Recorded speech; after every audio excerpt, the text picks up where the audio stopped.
The voice is a powerful tool for an actor that can be filled with emotion and conviction when tempered in the right way. In this podcast, I want to reflect on my vocal learning journey so far and demonstrate the knowledge I've acquired in this area. In my voice lessons, I was given the opportunity to explore language and textual devices, which will be the primary focus of my reflection. However, before I could apply my voice, it was important that I started developing good vocal techniques and habits. To prepare the voice for work, I'd need to find physical ease from warming up, stretching, and releasing tension from my body. From there, I could practice breathing. I've done this continuously using the numbers exercise to encourage diaphragmatic breathing, which is something I've been introduced to before, so this came fairly easily to me.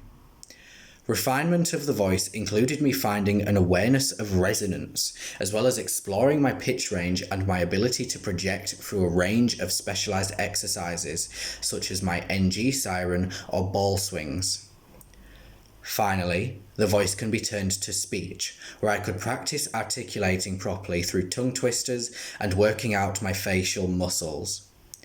I often drop off letters in words, so this area has been a struggle to develop, but by exploring text and applying my voice, I've been able to continuously practice even outside of my vocal workouts.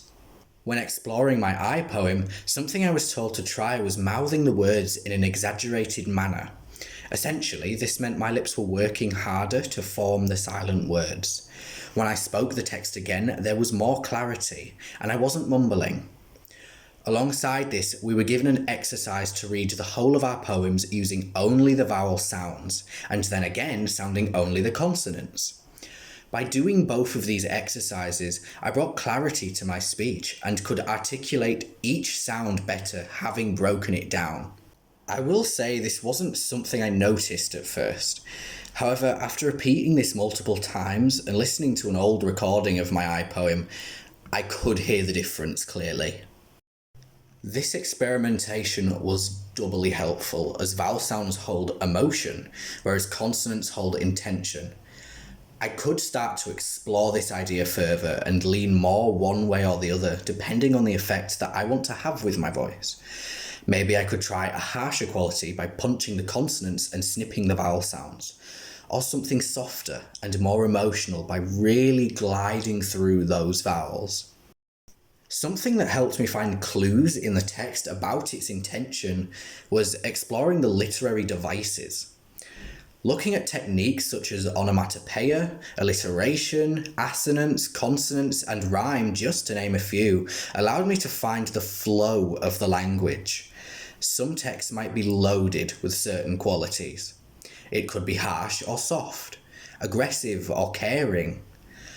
My poem, for example, had a lot of sibilance at moments, which I noted as it having a whispering, quiet quality, or a kind of mysterious atmosphere.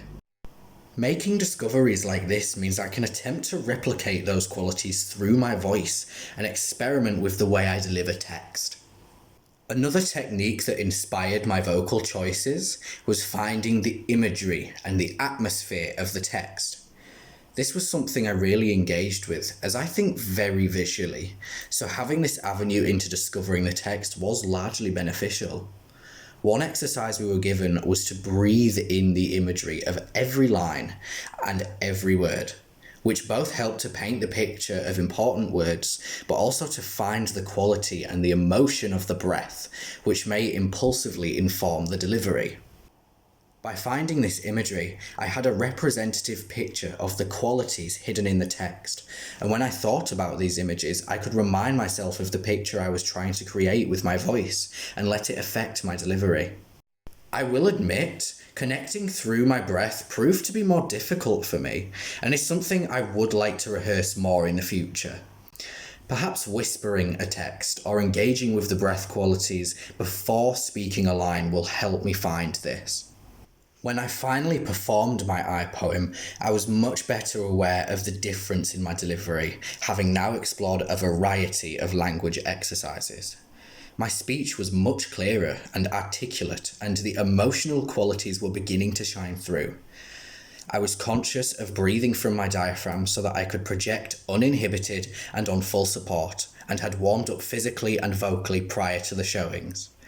Despite this heavy preparation, I couldn't find a settled, comfortable presence on stage, which undoubtedly affected my performance. Perhaps paying more attention to physicalizing the text and getting the words in my body could have helped me establish more of a confident presence and a body that was engaged with the text. I was hyper aware of the fact it was an assessment and definitely felt as though I had to prove that I could engage with these techniques. This was picked up on by the audience as noted by my tutor in the feedback, stating that I was spelling out the techniques much more than I needed to, and I should have mentally relaxed into the presentation. I completely agree with these statements, and I think my focus for development right now should be on blending my language techniques into the work, and also, in my opinion, my articulation, rather than trying to punch both of those things through so hard.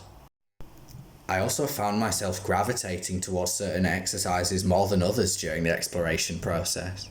Hitting the importance of the last word, for example, was something that I mostly neglected after trying it once. Of course, there will be exercises that initially have a greater effect on me than others, but I think it's important to remember in the future to stay open to the process of discovery, to not expect immediate results, and to find my pleasure in exploring all the different approaches taught to me. This is especially true as I start to learn Standard English, as it's likely going to take a long time to discover and alter the habits of my natural accent.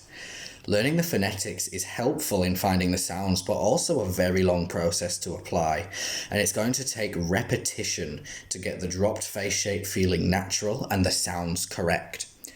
Hopefully soon I can tune into my voice and begin to listen to myself objectively.